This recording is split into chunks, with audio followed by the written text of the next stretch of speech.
Hello everyone. Today we will talk about how to fix the app of Emo. We will go to settings, then we click on apps.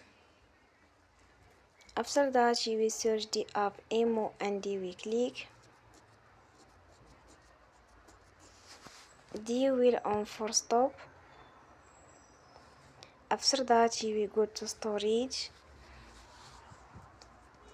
Then we click on clear cache.